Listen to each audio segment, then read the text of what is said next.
Okay, inshallah, let's start again. أعوذ بالله من الشيطان الرجيم. بسم الله الرحمن الرحيم. We are starting to study Surah 76, al-Insan. And Sister Yamina is not able to be with us tonight. May Allah give her healing. And so we'll try to study a little bit together. So we read the first 10 verses and came back to first couple verses here. And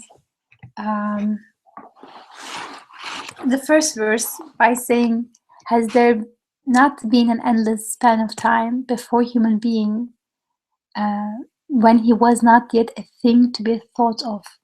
So this start, among other things, may mean that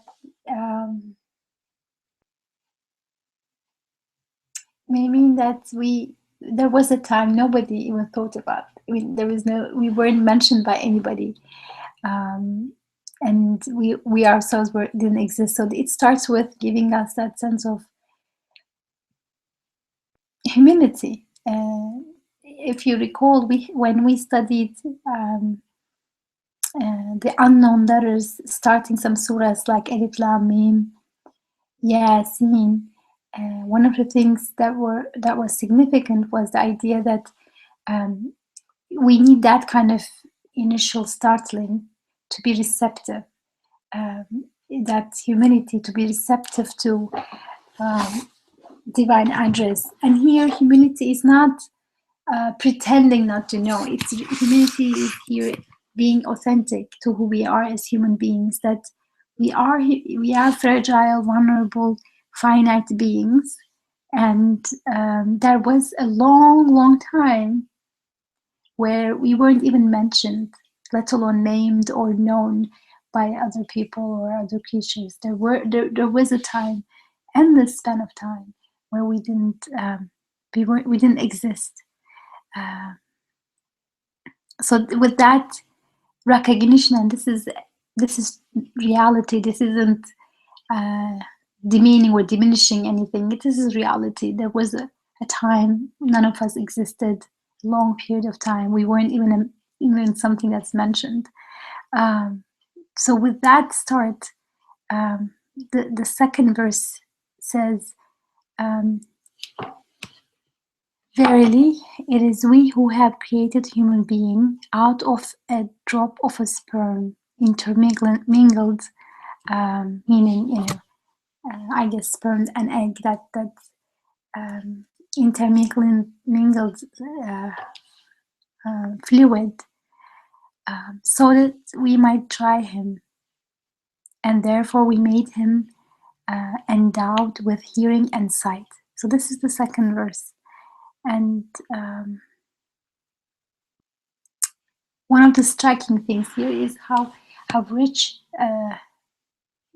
the second verse is.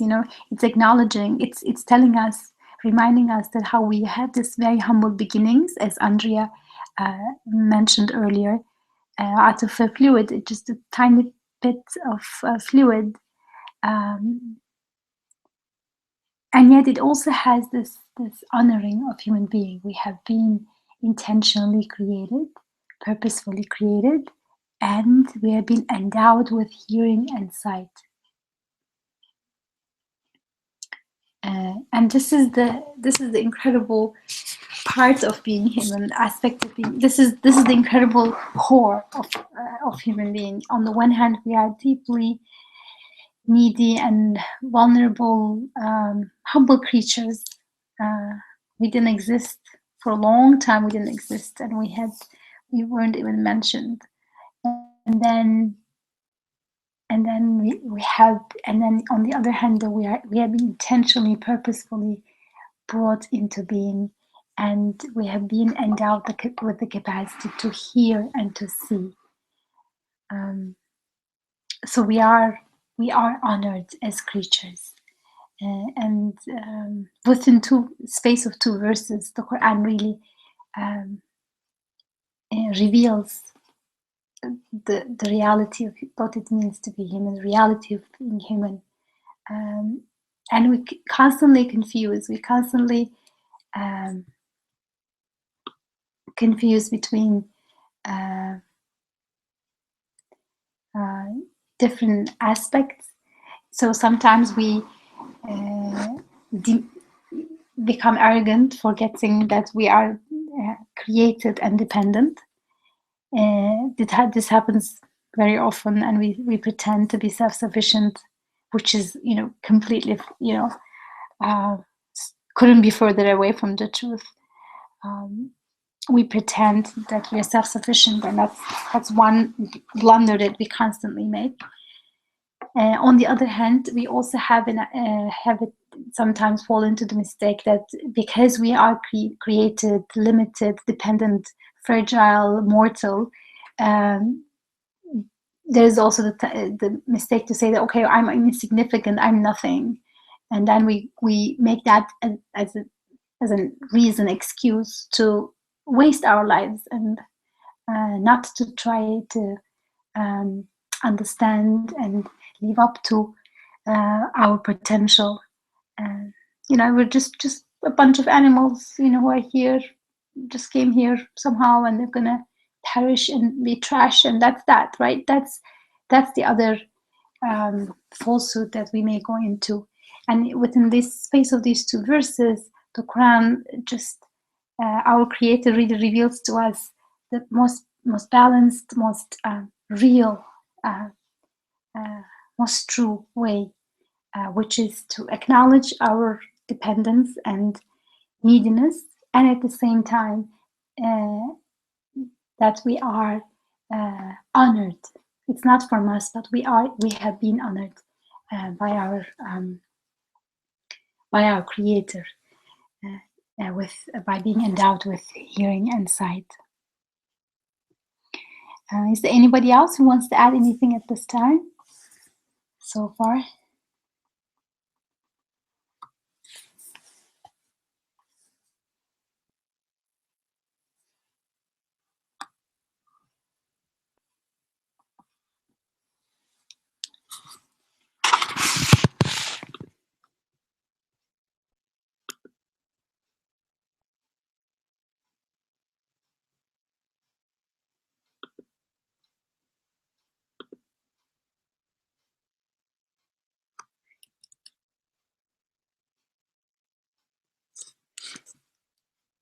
Okay, so please feel free to jump in with any comments and questions or anything that comes to you. I hope we can reflect together. So after this opening, the surah moves on to talk about something extremely crucial, and that's verse 3. Truly, we have guided him to the way, either grateful or ungrateful. استعوذ بالله إنا هديناه السبيل إما شاكرا وإما كفورا.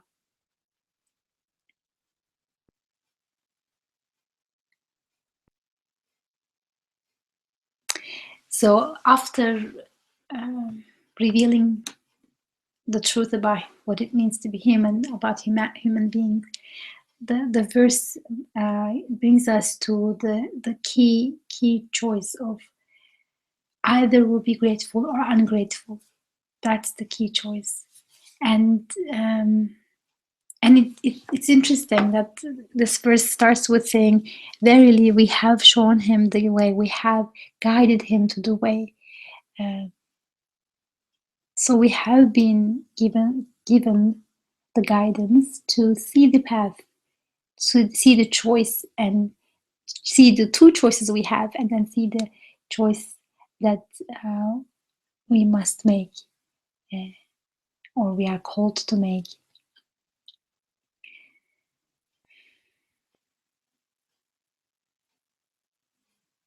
So the idea here is that if we understand our true position of being created, being honored, being an abd of our maker, if we can be open to recognize that, then we will we will realize, we will be able to recognize our Maker as Rabb, the one who takes care of us and our sustainer, and we will have the choice to respond with gratitude, and then that will we will meet with a good end. In contrast, if we adopt the way of disbelief in our Rabb and be ungrateful, then we will meet with a bad end. That's why in the surah we're reminded from the very beginning that there was a time when we were nothing. Then we are reminded of our humble beginning.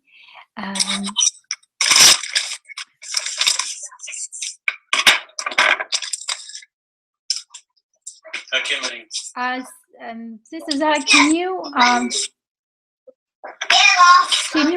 mute yourself?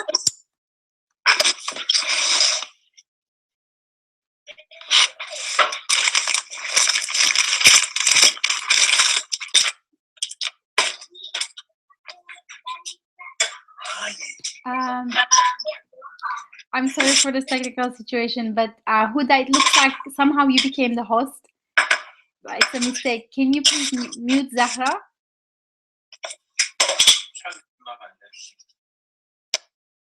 Okay, thank you. So that's why in the surah we're reminded that there was a time when we were nothing.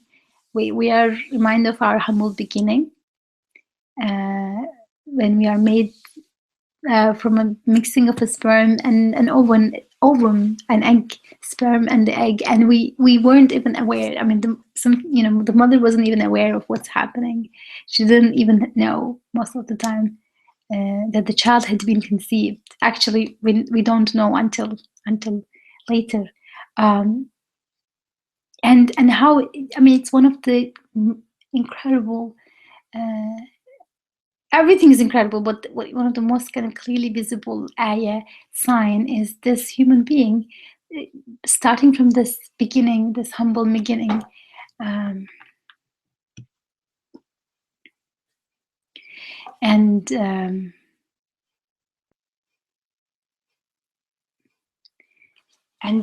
unfolding into this full human being who can have the consciousness and awareness.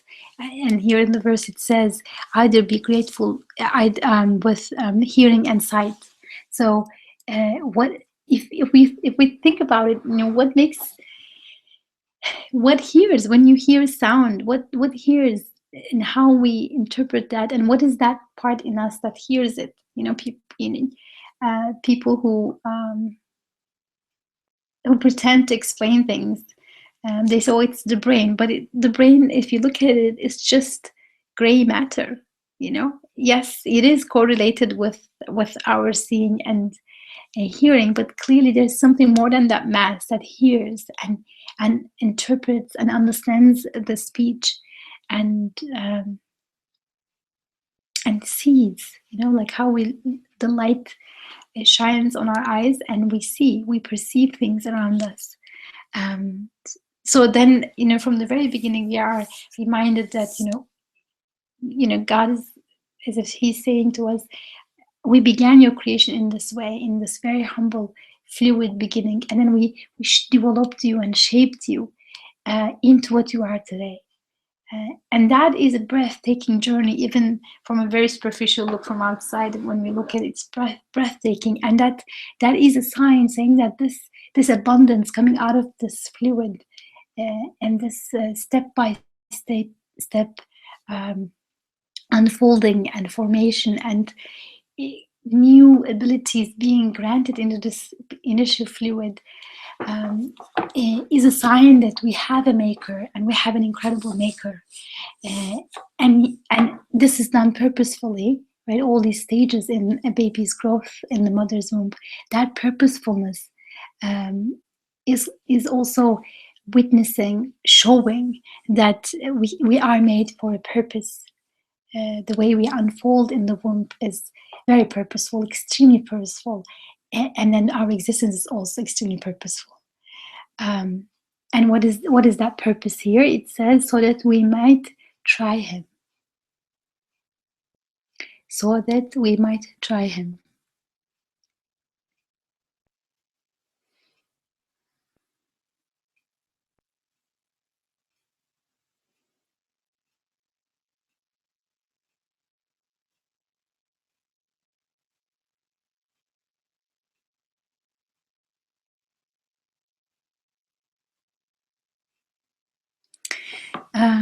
What do you understand when you read this trying? Um, what is meant by trying here?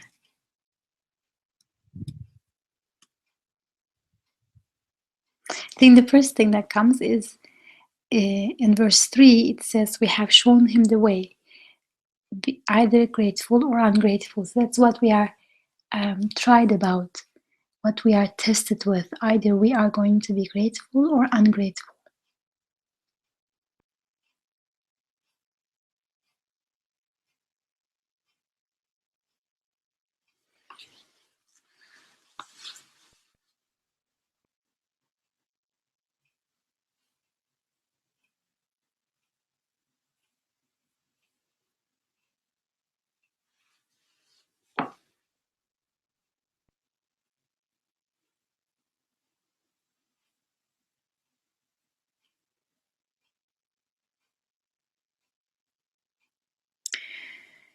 Yeah, so that's the purpose of our creation. We're giving this in the very short life, and our purpose is to be a grateful servant,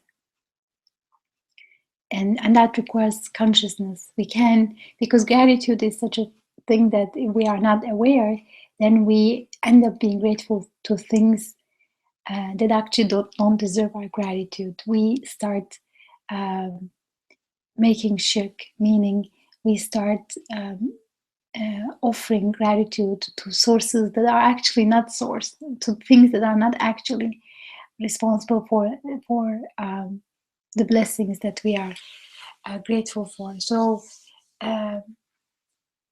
in that unaware state, we confuse the means with the source.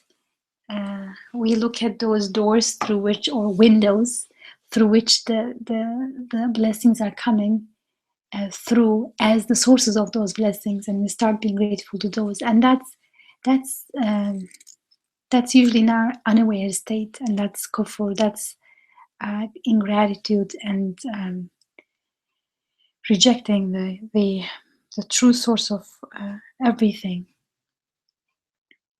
But the purpose of our creation is to be grateful, and that requires intention. That requires being aware, and that's basically the purpose that we are here. Very interesting. You know, in one level, it's very very smooth and easy. If I am created out of nothing, from and then from this humble beginning, and I'm granted and honored with consciousness and ability to hear and see, and then in the largest sense of being human, seeing and hearing.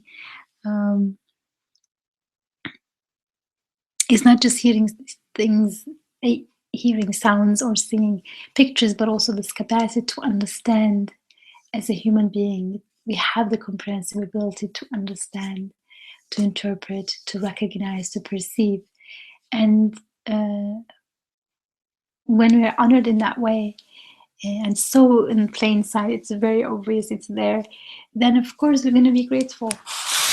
If in one way it's very easy, and it's beautiful. You know, the more we are grateful, the more we will be, we'll be enjoying it ourselves. And this is something that we have discussed in a teleconference earlier, I think 2 years ago, on gratitude. And one of the important things about gratitude is that in the act of being grateful to the source of all the blessings, the only source, the real source, to the one, to our maker, in that act of gratitude, we are actually we are actually experiencing a lot of joy, because when you say thank you to the Creator, that's a way of saying I have been created and I have been honored by you, by the Maker of everything. So it's such a privilege to be able to recognize that. I mean, that gratitude is a way of remembering that, oh, I have been created, I have been granted so much. I was nothing and I was graciously brought into existence. Somebody purposefully brought me to this world. Each one of us in this room, in this meeting, can look around and see that the world could have run without us if there wasn't one of us and I mean, if I wasn't here, the world could run very well. It could continue very well. Um, but my maker, someone decided that I need to be in this world as well.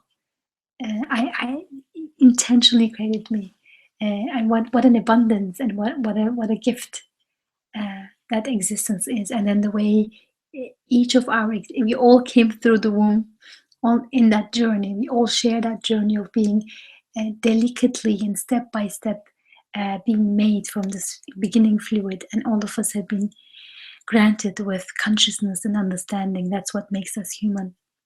So if this is the scene, being grateful is a joy, because that as I am thinking, I'm also recognizing how gifted I have been.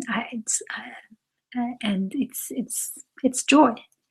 And so if we take that path, which seems to be very easy. I mean, in one way, it's the truth, it's the path, it's how we are made, it's the reality, it's how things are, and it's not messy to see. It's easy to see if we are open to it.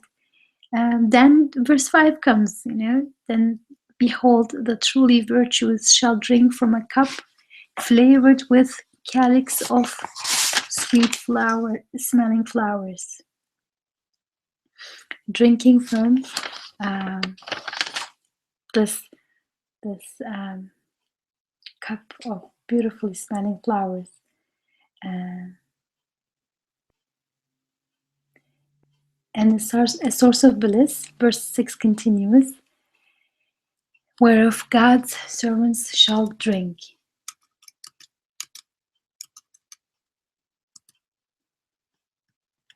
making it gush forth abundantly.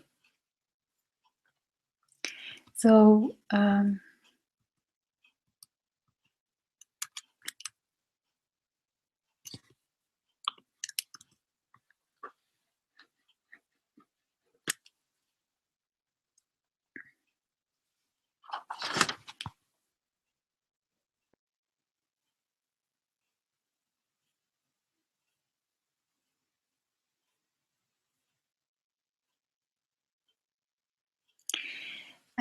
but if we resist that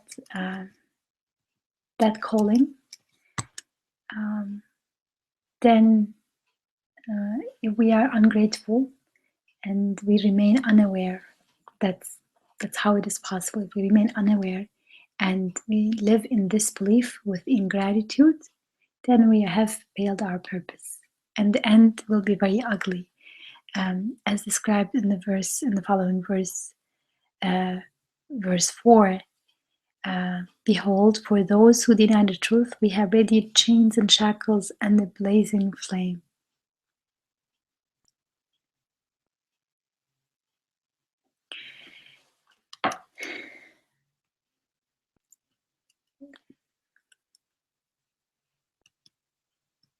So,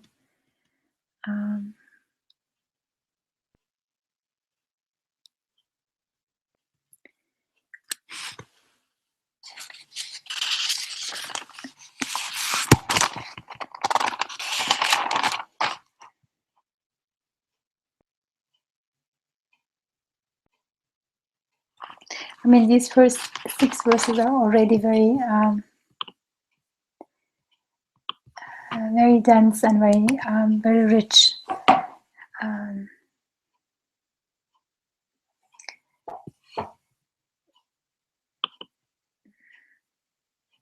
I mean, I can go into a bit more detail in terms of these first 6 verses. Is there anybody else who wants to share anything?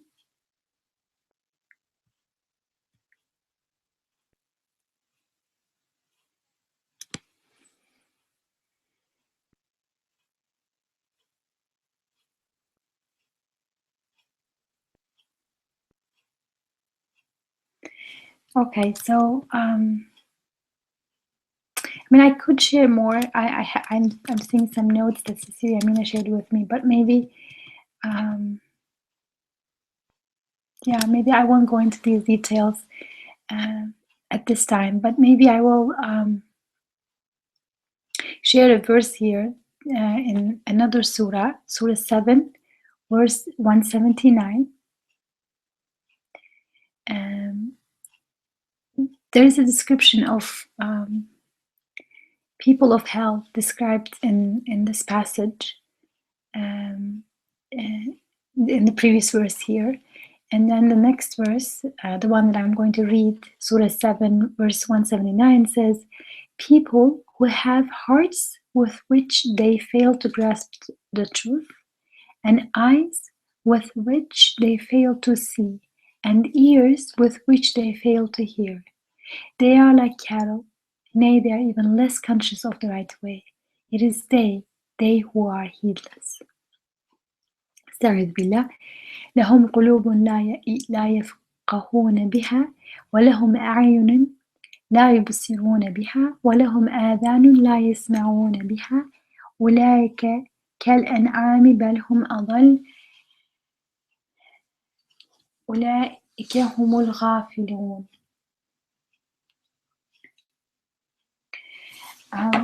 Now, the interesting thing here is that animals also have eyes and ears, but in Arabic we cannot describe an animal as seeing, as sami' or basir, even though it does hear and see, because sami' and basir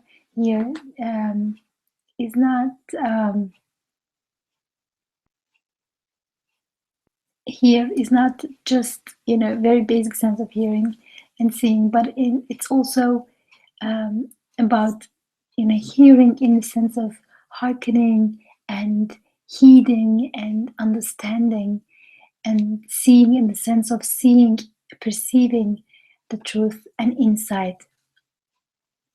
And that's why in this surah, Surah 7 and 6, hearing and seeing has been mentioned as key, and that we have been endowed with hearing and seeing.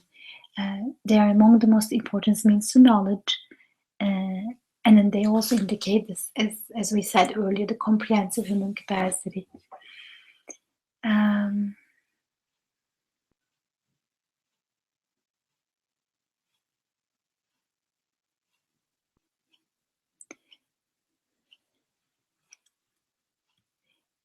And it is therefore marks a distinction between human beings and animals, because hearing and seeing is much more than an animal hearing and seeing. I can be, for instance, a mute and a deaf person, but I'm still partaking in this notion of being endowed with hearing and sight, in the sense that I still, as a deaf and mute person, I would still have the capacity to understand, to have insight, even if my sensory, faculties of eyes and ears may not be functioning. So here, then, the seeing and hearing are especially important to be in their deeper sense that this verse must be mentioning, and as making us human. What is the core of being human? So these are the faculties of knowledge and reason, hearing and seeing.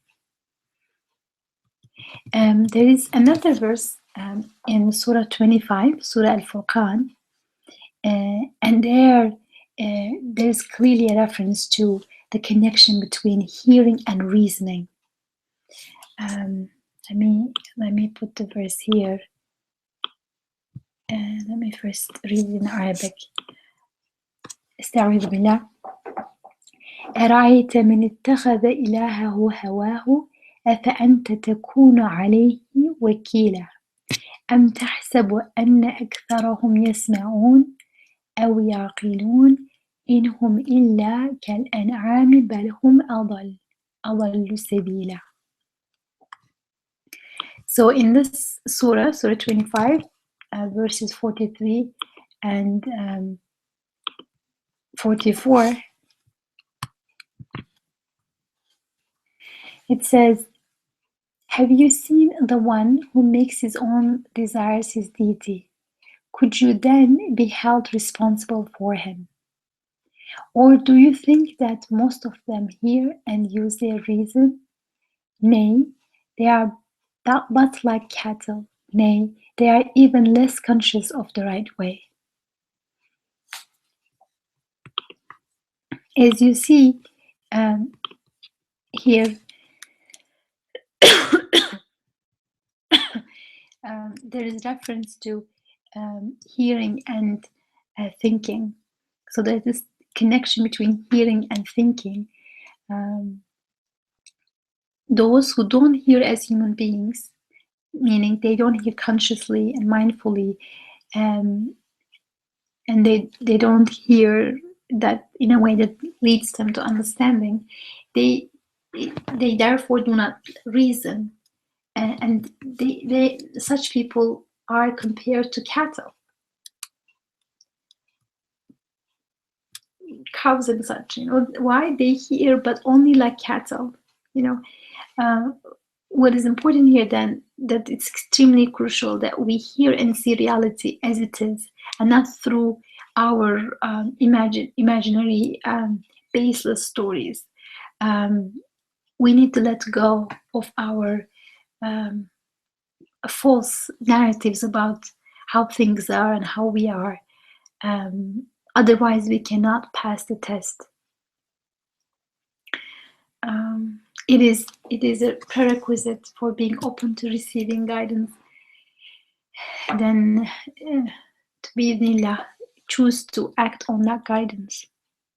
So, in order to be able to do that, we need to be able to hear and see the reality as it is, and clear away the clutter and the distortions that we put before reality. So we need to really hear and see things as they are, and maybe probably that's why the Prophet ﷺ is reported to have prayed that Allahumma arina haqqan warzuqna ittiba'a, Allahumma arina batila batilan warzuqna ijtinaba. Oh my God, make us see the truth as it is, and make us follow it, and make us see the falsehood as it is. Falsehood as falsehood, and not distort. It means not see the falsehood as truth, or truth as falsehood, not distort. And then make the right choices. So that's the very famous prophetic prayer, and it's crucial, because if we don't hear and see, then, as the verse says, they don't hear, they don't think, they don't reason, and they're worse than animals. They're worse than cattle. So we should, in order to be able to hear and see the truth as it is, we need to let go of our contaminated view of the world, and our assumptions and our unconscious beliefs, whether it's about the world around us or about ourselves. We have a whole host of various unquestioned beliefs, things are happening by themselves, by chance, and there's life is not fair, and I'm a victim, or I'm worthless, and so on. All of these are and many other more detailed stories that we make up about the world around us, or ourselves, and that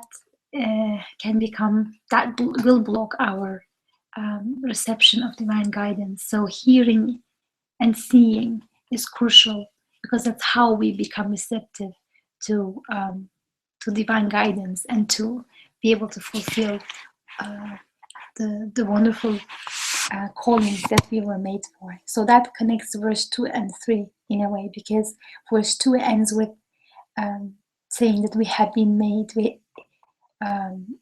hearing and seeing. It says we made him, meaning God made us, a being endowed with hearing and sight. And then the next verse says, verily we have shown him the way.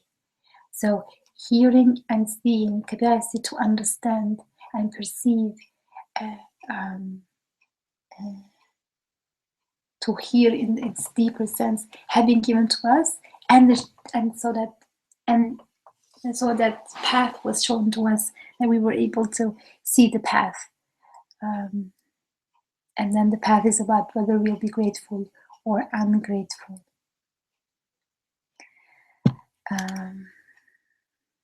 So we have been in that reference to being tested. Also, implicitly, there's a reference to our free will. We have been given such abilities of reasoning and seeing and understanding, and we have been given free will and choice. That's why we have been given the honor of responsibility.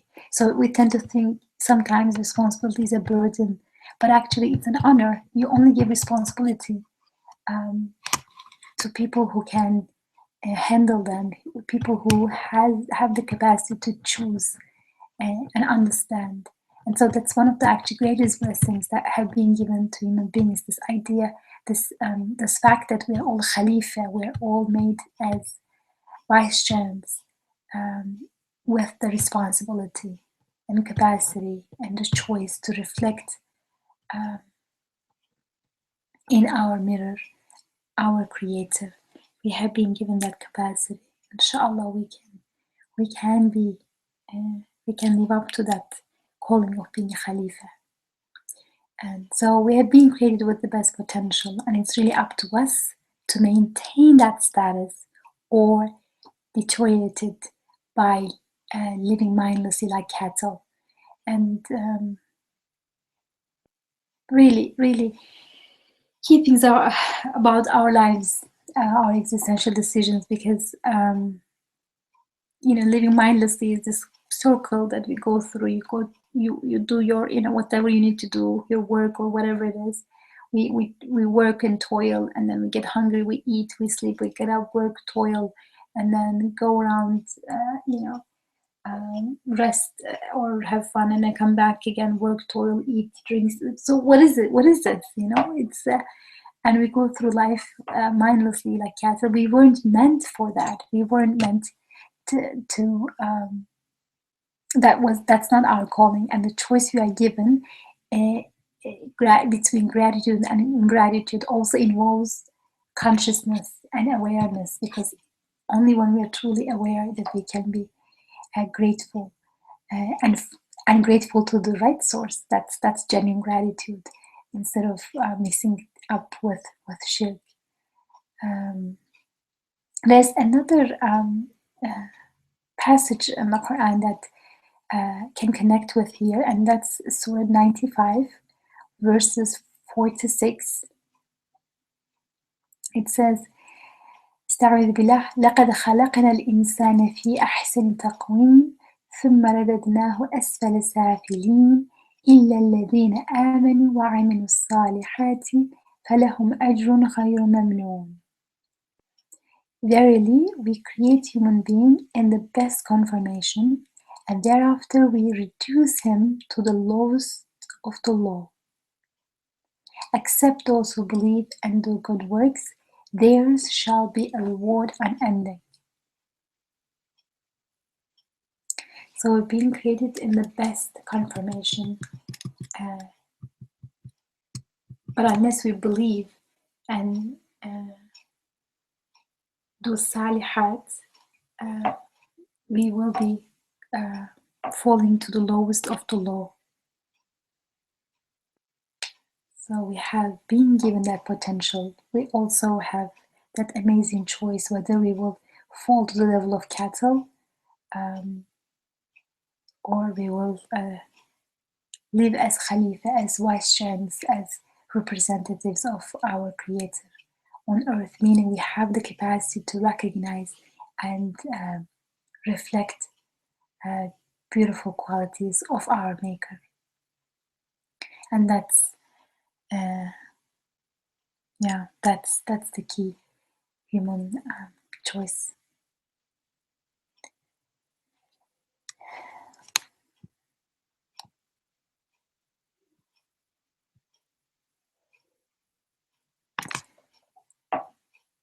And in verse 3, when it says, "Verily we have shown him the way," it is a guidance that's both inner and also outer, in the sense that we are given the fitra, the inner orientation, wiring, to turn to our Creator, to be grateful, to recognize Him as our only source of blessing. At the same time,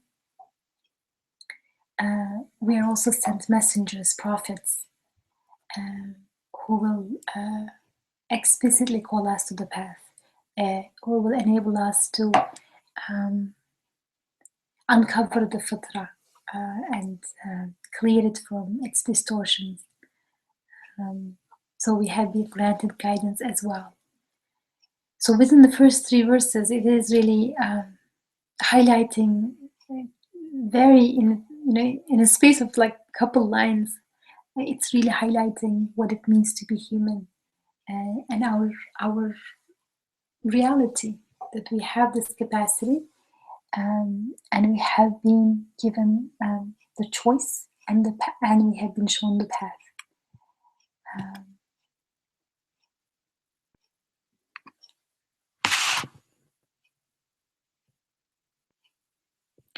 And according to our choices, the consequences go with them. And there's an important note here, and that's we tend to think that I'll be grateful when I'm happy, when I get all what I want or what I need, and then of course those conditions never end. So I will get here, then I will be happy, then I will be grateful. But when you get to that station, something new comes up. It's like, I also want this, I also want that, and then you get, and then always this becomes, this gratitude becomes something constantly postponed. We tend to say, I'll be grateful when all my conditions are met, the things are the way I want them to be, or I need them to be. However, it's the other way around, meaning if we are inclined to be grateful, then we'll find plenty of reasons to be grateful. So much so that we can be happy and at peace even in difficult situations.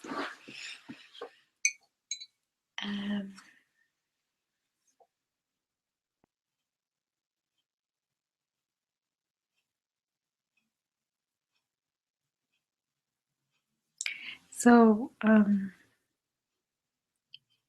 by highlighting gratitude as key to human existence, this is the key choice that we are to make in this world, and we in each day of our lives and each moment. And this choice is not dependent on external things. If I have a better desk or a better lamp, then I will be happier, and then I'll be grateful. Or if now I have let's say I have a stomach ache, and then when it goes, then I'll be grateful. That's not how it is. If we are inclined to being grateful, then we'll find we'll see how we can be grateful, and there will be lots of reasons to be grateful. And at the end of the day, the fact that we have been chosen and brought into existence from nothing, that is the biggest gift. And whatever happens in life, we are related to the source of our being, our Creator. And what's bigger gift than that the source of all beauty and power chose me, each of us, to come into being and brought us into being. Um, that's the biggest gratitude. That's the biggest gift. That yes, things will be up and down, rainy days, sunny days, but at the end of the day, bottom line, we have all been chosen.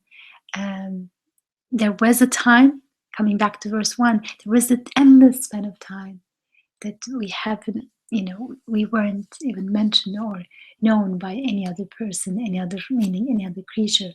We weren't created, but we have been brought into existence. And that's the key thing to be grateful for.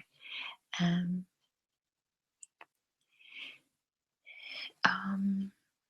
there's a hadith here also that says,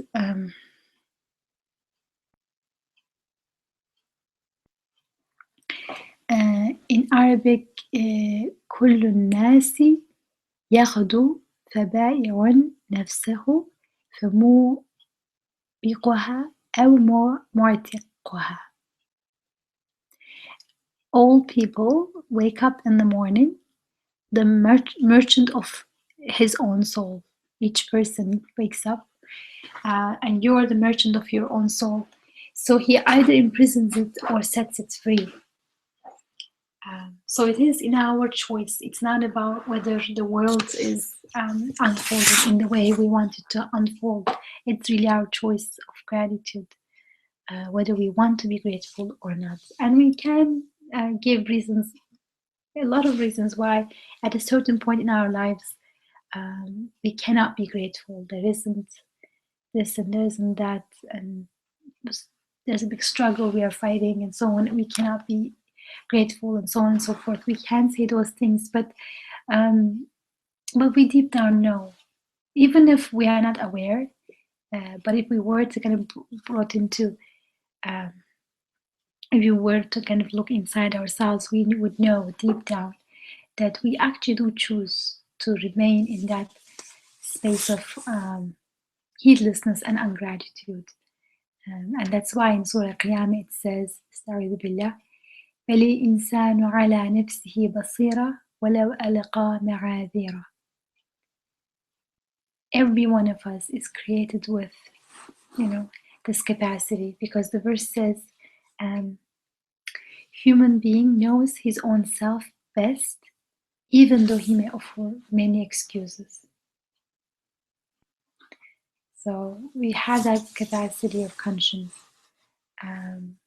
also known as nafs al-lawama, which constantly checks and pricks us every time we're about to do something bad or is in the process of doing it or have already done it. And however hard we may try to silence our conscience, we can only make it insensitive, but we cannot completely destroy it.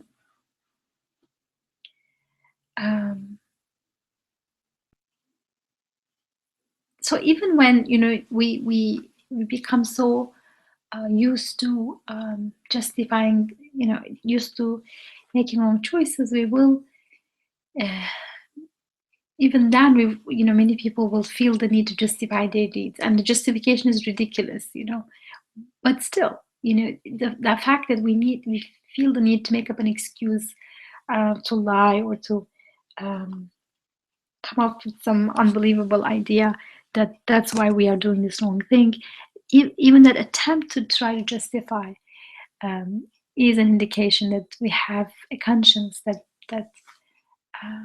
bothers us about what we're doing. So I want to stop here. I think for now, for our first session. Is there anybody else who wants to share any comment or may ask any question at this time?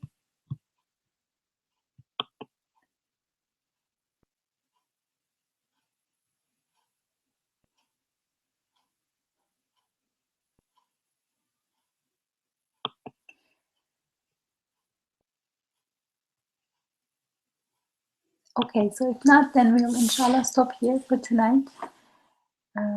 Thank you for joining, and Well, inshallah. Thanks, Isra. It was very good. Alhamdulillah. Thank you. And so inshallah we'll continue next week. Inshallah, Sister Yamina will be able to lead the next session. And yeah, we'll stop here. Assalamu alaikum, everyone. But before I close, I must say it's really hard to talk when nobody's talking now. I have a feeling for Sister Yamina a bit more. It would be nice if you try to say something, inshallah, next time. I'm sure things are crossing your mind. So even it's just a word that stays with you, or that would be nice to share next time, inshallah. Jazakumullah khair. Please, let's keep each other in our du'as. And one of our sisters from the community, Sister Esra, her mom, recently moved on to the next world. Allah yarhamha. And please remember her in your dua, inshallah. Can you remind your mom's name, Esra?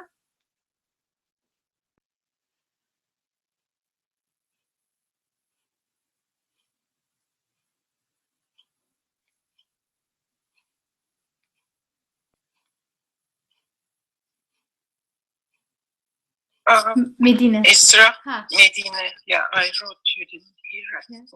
See, Medina. Allah, may Allah bless her in her new world. Inshallah, she's in the real world. Allah yarhamha. Medina teyze, Auntie Medina.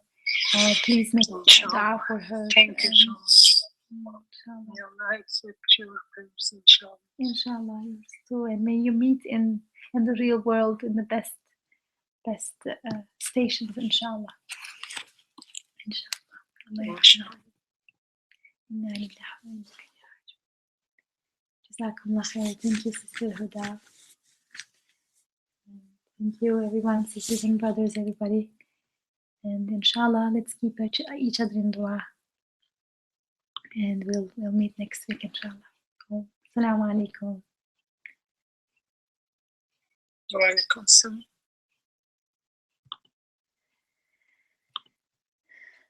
Alaikum salam, Elif. Alaikum salam, Zara. Alaikum salam, Esther.